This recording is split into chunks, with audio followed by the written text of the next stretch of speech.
You are about to confront a truth most people spend their entire lives running from. The strong build power through wealth, while the weak hide behind moral complaints about justice. In this video, we will expose the psychological mechanism that separates those who rule from those who are ruled, so you can decide which side you want to stand on. Consider, for a moment, the world not as you wish it to be, but as it truly is. A theater of appetites, fears, ambitions, and disguises. Every man claims to desire fairness, but few have the discipline to seize the leverage that makes fairness irrelevant. The powerful rarely speak of justice. They speak of advantage, strategy, and timing. Only the powerless insist that morality take their side. In every age, those who rise understand that gold is not merely metal, it is permission, the silent authority that bends behavior without ever raising a sword. The weak, unable or unwilling to acquire such leverage, retreat into moral rhetoric. They craft lofty speeches about virtue, hoping rules will protect them from the very dangers they refuse to confront. This video will illuminate why the strong pursue wealth as a weapon, why the weak glorify justice as a shield, and why your survival depends on choosing the correct path. Prepare to see human nature without its comforting illusions. Wealth is not merely currency. It is the silent authority that shapes decisions long before morality enters the conversation. And if you do not understand this, you will forever find yourself bowing to people whose only advantage is that they understood it before you. Ask yourself this: why do men obey? Is it because of virtue, fairness, or some noble promise of equality? Or is it because those who command them control the resources that make disobedience too costly? History answers this without hesitation. In Florence, a man's moral arguments were worth nothing if he could not fund a militia to defend them. In Rome, even the most righteous senator was irrelevant if he could not pay the salaries of those guarding his home. And in our modern world, the same principle holds, though it dresses itself in cleaner clothes. Wealth grants you the ability to impose consequences without raising your voice. It gives you the power to persuade through incentives instead of arguments, through opportunities instead of threats, through access instead of ideology. Most people call this influence, but let us be honest. It is domination through elegance. Think of the people you have admired, feared, or envied. How many of them were poor? How many shaped your decisions without ever needing to speak loudly? Wealth creates a gravitational field. Others orbit you because it is safer, easier, and more rewarding than resisting. Now, consider the psychology behind this. Human beings submit to those who can fulfill their needs, not those who preach morality, not those who claim fairness. Needs rule behavior. Desire rules allegiance. And wealth satisfies both with ruthless efficiency. People trust the wealthy not because they are virtuous, but because they are reliable. A wealthy man can keep promises. A wealthy man can protect. A wealthy man can open doors that others merely knock on. Morality becomes negotiable in the presence of abundance. This is why rulers throughout history invested more in their treasuries than in their reputations. A damaged reputation can be repaired with a well-timed gift. A depleted treasury cannot be fixed with a flattering speech. You may resist this idea. You may wish the world functioned differently. But consider your own reactions. Would you challenge a poor man or a wealthy one? Would you disobey someone with nothing to offer, or someone who could alter your life with a single decision? Your instincts betray you long before your principles do. Look at modern manipulation. A manager promotes employees not for loyalty but for usefulness. A politician funds charity not for compassion but for influence. A business owner treats workers kindly not because he must, but because goodwill is cheaper than rebellion. These actions are praised as ethical, yet they are simply strategic uses of wealth. You call it generosity. They call it investment. This is the quiet brilliance of power. When you possess wealth, your manipulation appears benevolent. When you lack it, even your sincerity looks suspicious. Now observe how people react when someone rises financially. Their tone changes. Their respect increases. Their criticisms soften. Why? Because they sense that confronting a wealthy individual carries consequences they cannot predict. Wealth creates uncertainty in the minds of others, and uncertainty produces caution. The weak hate this truth. They insist that power should come from righteousness or intelligence or good character. But you cannot pay soldiers with righteousness. You cannot fund strategy with intelligence. And you cannot purchase loyalty with good character. Wealth is the fuel that makes every other virtue functional. Imagine two men with identical talent. One has resources, the other does not. Who will lead? Who will be heard? Who will shape the rules rather than follow them? The difference is not destiny, it is capital. Now reflect on your own ambitions. How many dreams have you postponed because you lacked resources? How many choices were dictated by necessity instead of desire? How many people did you endure simply because you could not afford to remove them from your life? This is the psychological cage that wealth destroys. It gives you the freedom to choose, the freedom to refuse, the freedom to act without begging for permission. And this is why the strong pursue wealth before they pursue justice. Justice limits what others can do to you. Wealth limits what you have to tolerate from others. As we move into the next keynote, remember this. The world does not bend to fairness. It bends to leverage. And those who master this principle never kneel again. Justice is a beautiful word, is it not? Soft in tone, comforting in meaning. It promises order, fairness, a world where intentions matter more than outcomes. But look closer, and you will see something far less noble beneath its surface. Justice is rarely invoked by those who possess power. It is invoked by those who lack it. Ask yourself, when have you demanded fairness? Was it in times of strength, or in moments when you felt exposed, threatened, or ignored? The weak seek justice because it is their final refuge when all other strategies have failed. When they cannot command loyalty, when they cannot secure resources, when they cannot impose consequences, justice becomes the shield they raise in desperation, hoping the world will intervene on their behalf. History is rich with such pleas. In the turbulent courts of medieval Italy, you would often hear merchants, artisans, and minor nobles crying out for fairness when their rivals gained influence. They appealed to councils, judges, or religious authorities, insisting that rules should protect them. But notice the irony. The men they complained about did not cry for justice. They purchased it.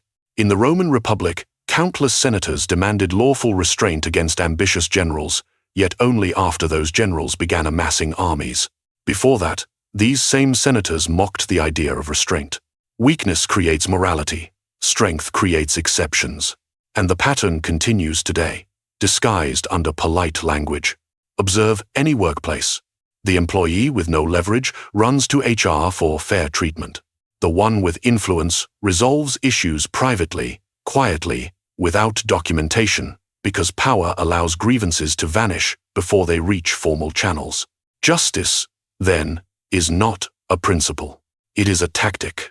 And like any tactic, it is used most loudly by those who cannot win through direct confrontation. Consider social dynamics. A friend wrongs another. Who demands apologies? The powerless one. The one whose status is fragile. The one who cannot retaliate, who cannot make their absence felt, who cannot shift the group's loyalty. Their only hope is that the group's moral code will defend them where their own strength cannot. Reflect on this in your own life. How often has someone demanded fairness from you, not because you were unjust, but because they needed authority to restrain you? How often have people insisted on rules only when those rules benefited them? You begin to see the truth. Justice is a negotiation tool used by those without leverage. But let us go deeper into the psychology behind this behavior. The weak cling to justice because it gives them a sense of control in a world where they have none. When they cannot shape reality, they attempt to shape the narrative. They hide their insecurity beneath moral outrage. They mask fear with righteousness. They attempt to bind the strong with expectations, hoping guilt will achieve what force cannot. This is not virtue, it is survival. And the strong understand this perfectly. A ruler, whether in a palace or a modern office, knows that justice is a luxury. He uses it when it benefits him, abandons it when it constrains him, and twists it when it can be weaponized. He does not worship it, he deploys it. When I once wrote about the need for rulers to appear virtuous while acting with calculated ruthlessness, it was not a philosophical ornament. It was a warning. People demand justice from those they cannot defeat. Appear fair, and they will relax. Act decisively, and they will obey. Now observe society's moral crusaders. Most are not powerful, they are resentful. They want a world where strength does not matter, where hierarchy is dissolved, where competence is irrelevant. Why? Because, in such a world, they would no longer feel inferior. Justice becomes their equalizer. But equality has never ruled a nation, commanded an army, or built an empire. Only strength has done that. Only leverage. Only the ability to shape outcomes without consulting the opinions of those who depend on you. And this is why the powerful rarely speak of justice unless forced. To them, justice is a constraint. To the weak, it is a weapon. To both, it is a strategy. So, ask yourself now, are you seeking fairness because you deserve it, or because you cannot yet win without it? Because the next keynote will reveal something even more unsettling. Why ideals fail, and why the world responds only to incentives, never to moral appeals. Psychology is often portrayed as a noble search for truth, but beneath the surface lies a colder reality. Human beings move not by ideals, but by incentives. You can preach morality, justice, and virtue, yet none of these stir the heart as quickly as reward or punishment. And if you wish to understand power, you must understand this first. Influence flows to those who control what others want. When you observe people, ask yourself, what truly governs their choices? Do they act from principle or from self-interest? Even the most virtuous citizen becomes obedient when his livelihood hangs in the balance. Ideals shape speeches, incentives shape behavior. History confirms this with brutal clarity. In Rome, senators spoke endlessly of honor, yet it was the promise of spoils that filled legions with soldiers. In Florence, leaders invoked morality only after they secured the wealth that ensured obedience. Ideals became decoration, displayed only when useful. Now consider your own life. When has someone changed your mind with an ideal? Perhaps rarely.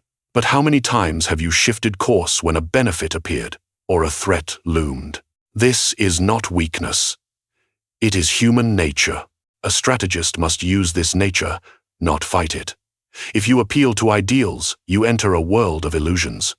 But when you appeal to desires, you speak to the true ruler of human action. Let me give you a simple example. Imagine a workplace dispute. Two employees argue over responsibilities. One insists on fairness. The other offers results. Which does management reward? The one who delivers outcomes, not arguments. Incentives win because they serve the interests of those in command.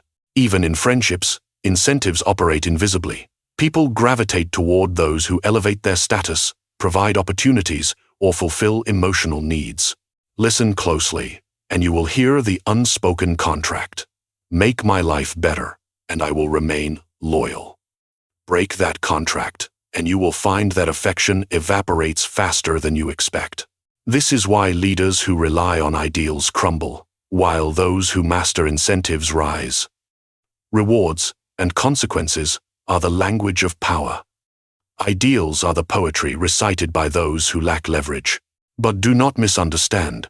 Incentives do not always mean money. They may be status, access, affection, reputation, fear, or opportunity. The cunning individual recognizes which incentive governs each person. This is the art of influence. Identifying what someone cannot resist, then making yourself the gatekeeper of that desire. Consider the most manipulative figures in history. Some used wealth, others promises, others fear. But none relied on ideals. They understood what motivates the human mind. The anticipation of gain or the dread of loss. Now, turn this analysis inward. What incentives control you? Who benefits from your desires? Who shapes your choices without your awareness? You may believe you act freely, but look closer. The promises you chase and the threats you avoid reveal who truly commands your behavior. Once you grasp this, you begin to reclaim your autonomy. You stop appealing to ideals and start constructing leverage. You stop hoping people will act nobly and begin designing incentives that make noble behavior the easiest option. And when you master this, you become dangerous. Because then you no longer persuade through argument, you shape reality itself. If you wish to influence others at the highest level, you must learn to disguise your incentives behind ideals. People accept manipulation more easily when they believe they are acting from principle. Offer them a noble justification, and they will pursue their own desires while advancing your goals. This is the elegance of strategic influence, aligning someone's self-interest with your ambition. People resent feeling controlled, even when they gladly accept the reward. Power always favors the prepared.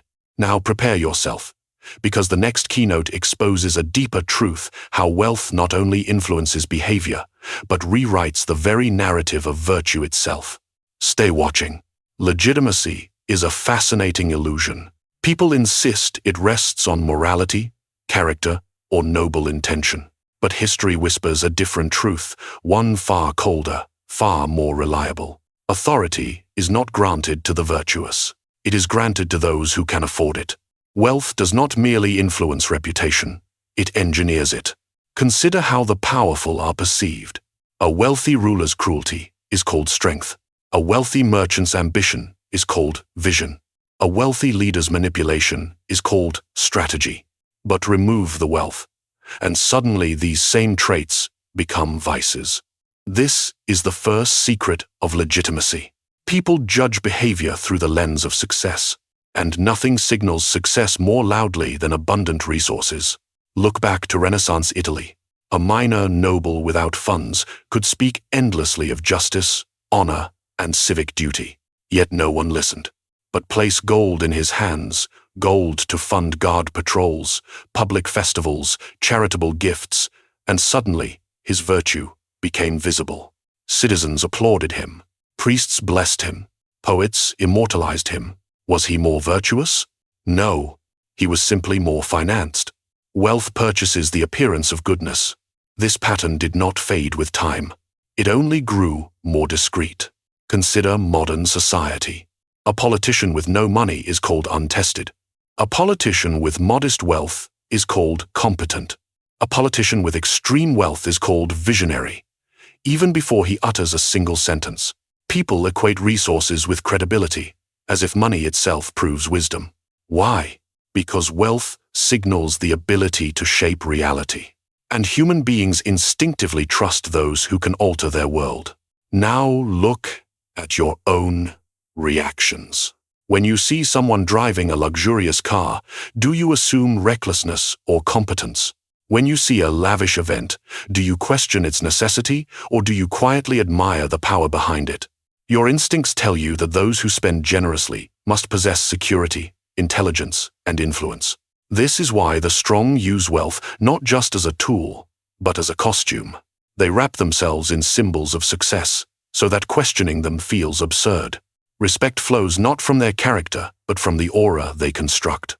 And here lies the deeper psychology. People want to believe in authority. They crave figures who seem larger than life, figures who appear untouchable. Wealth provides that illusion effortlessly. Let me give you a simple example. Imagine two individuals trying to lead a group.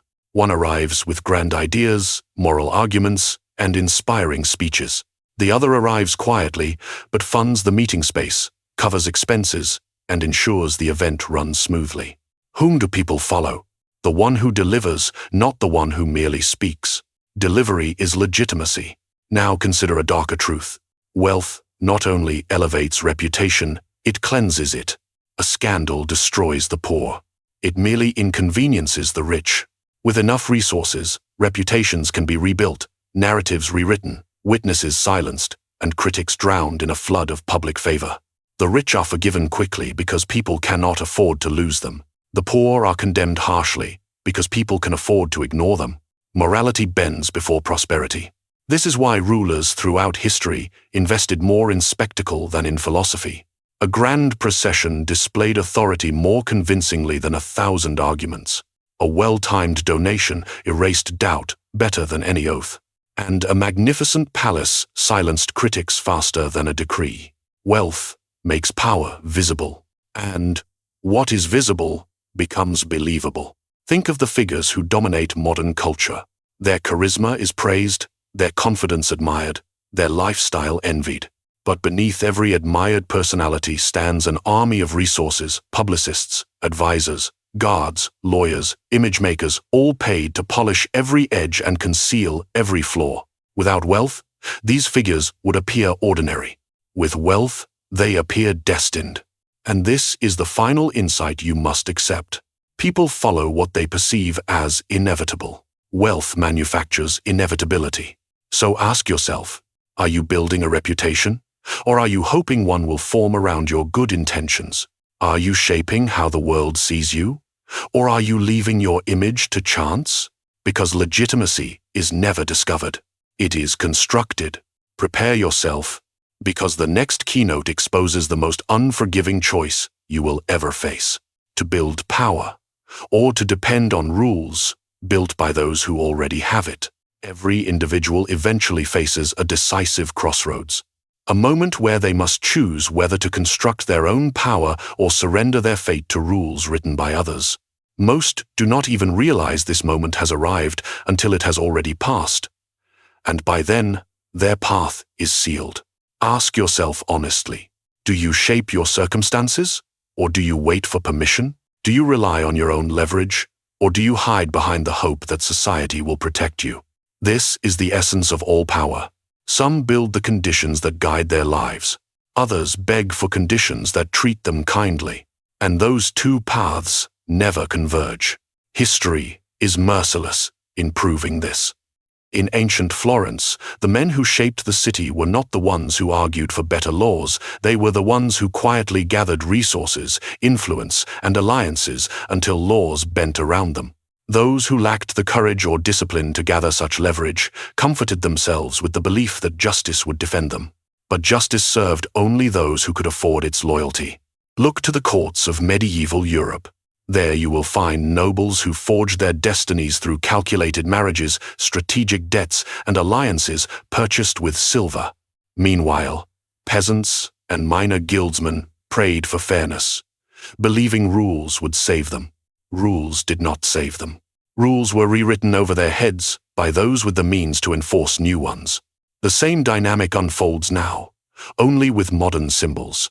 Influence, capital, networks. These are the new swords and shields. With them, you negotiate your world. Without them, you wait for systems and authorities to decide your future, hoping they will choose in your favor. But hope is not a strategy. Hope is a confession of powerlessness. Once you understand this, every decision becomes sharper. You no longer ask, is this fair? You ask, does this strengthen or weaken my position? You stop expecting others to create opportunities for you. You start constructing opportunities at any scale available to you. And here lies a psychological truth. People cling to external rules when they feel incapable of building internal strength. They preach equality when they fear competition. They demand protection when they fear confrontation. They praise collective morality when they secretly worry they have no leverage of their own. So examine your own habits. When conflict arises, do you seek negotiation, or do you seek authority to intervene on your behalf? When your ambitions are blocked, do you build a new path, or do you insist the world should treat you differently? The strong avoid should. They operate through will. The weak cling to should because they cannot enforce will. Let me offer a simple, modern example. Imagine two employees. One complains to superiors about inequality in workload. The other becomes indispensable, acquires skills, controls information flow, solves problems no one else understands. Which one receives autonomy? Which one receives obedience? Which one shapes the environment around them? The answer is obvious. Power is not granted to the one who requests fairness, but to the one who becomes too valuable to deny. Now, ask yourself, in your relationships, do you rely on emotional appeals, or do you maintain standards that others must respect if they wish to remain close? Appeals invite pity. Standards command respect. In every domain of life, you either build leverage or you rely on rules. And those who rely on rules inevitably become subjects of those who build leverage. Because rules are created by individuals with power, and they are enforced by institutions that protect power. Those at the top design the constraints for everyone below. If you depend on those constraints for your safety, then your safety is never truly yours. This is why the strong invest in themselves skills, alliances, resources, before they demand anything from the world. They want options, mobility, influence. They refuse to kneel at the mercy of systems that can shift overnight. They construct power so they do not have to request it. And this leaves you with a question only you can answer. Will you continue depending on structures built by others? Or will you begin building the leverage that makes structures obey you? Because in the next segment, we will confront the final truth, the one that most people spend their entire lives avoiding. The world rewards those who act and discards those who wait. In the end, power is never taken. It is engineered quietly, deliberately, in the shadows where incentives shape choices and people follow paths you laid long before they realized they were walking them. Control is not achieved by force.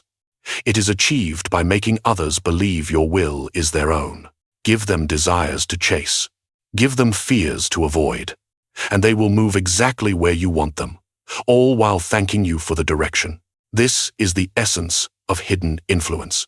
You do not dominate people. You design the conditions that make obedience feel natural. So ask yourself, will you continue reacting to the world? Or will you begin shaping the minds that move within it? If this exploration sharpened your understanding of power, then speak. Comment your thoughts below. Your perspective fuels future strategies.